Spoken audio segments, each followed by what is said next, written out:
শুভ সন্ধ্যা। কবিতায় নাসিমা চ্যানেলে আপনাদেরকে স্বাগত। সকলে কেমন আছেন? আজকে শোনাবো আমার লেখা একটি কবিতা। কবিতাটির নাম বাতিল। বুকের মধ্যে সাহস ছিল, শক্তি শরীর জুড়ে। সব বাধাকে তুচ্ছ ভেবে দিত জলে ছুঁড়ে। যৌবনে তার রক্তে থাকা গরম লাভার তাপে সমঝে বিপদ থমকাত তার সহ্য সীমার মাপে। নাম ছিল তার বনলতা, জন্ম ধনির ঘরে। ভাঙত তবু মচকাত না তুমুল বৃষ্টি ঝড়ে। বাবা ছিল বদমেজাজি, মা তার কোমল প্রাণা। সন্তানদের বেহিসাবি আদর দেওয়া মানা। ভাই বোন মিলেমিশে নিত্য জোয়ার ভাটায় আর 5টা লোকের থেকে সুখে জীবন কাটাই। একদিন সেই দিনটা এলো, বাপের বাড়ির মায়া বনলতার চোখে আঁকে সুখ স্মৃতির ছায়া। 7 পাকে সে পড়ল বাঁধা শালঙ্কারা সাজে।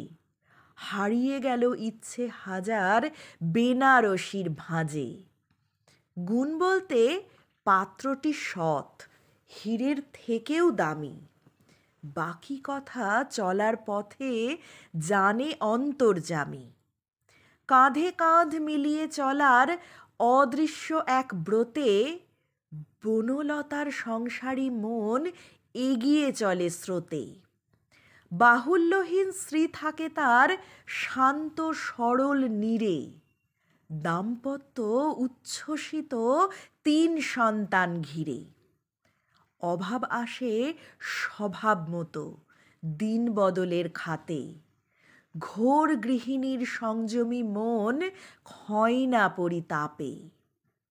আর্থিক ভার ভাগ করে নেয় স্বামী স্ত্রী মিলে। অসুখ আবার সেরে ওঠে ক্রমে তিলে তিলে। নিয়ম মাফিক সন্তানদের ঘর বাঁধা হয় ক্রমে। ক্লান্তি এবার বনলতার মনের কমে জমে। ভবের লীলা সাঙ্গ করে মহাকালের পথে স্বামীটি তার যাত্রা করে ধূম্র জালের রথে। শোকবিহ্বল বনলতা একলা বসে ভাবে, এই পৃথিবীর মায়া ত্যাগের ডাক সে কবে পাবে। অশ্বমেধের ঘোড়ার মতো এককালে যার গতি, হঠাৎ তাতে ইতি টানে জড়া ব্যাধির মতি। হার মেনে নেয় পা দুখানি, বেঁচে থাকে প্রাণে। ক্রমে ক্রমে বুঝতে থাকে বাতিল কথার মানে।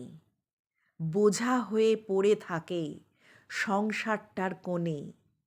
কেন সে বেঁচে আছে প্রশ্ন সবার মনে। যাওয়ার হলে চলেই যেত, পায়ে হেঁটে কবে। কাজ ফুরোলে কে আর থাকে নিঠুরো এই ভবে। ধন্যবাদ। ভালো লাগলে লাইক, শেয়ার ও সাবস্ক্রাইব করবেন।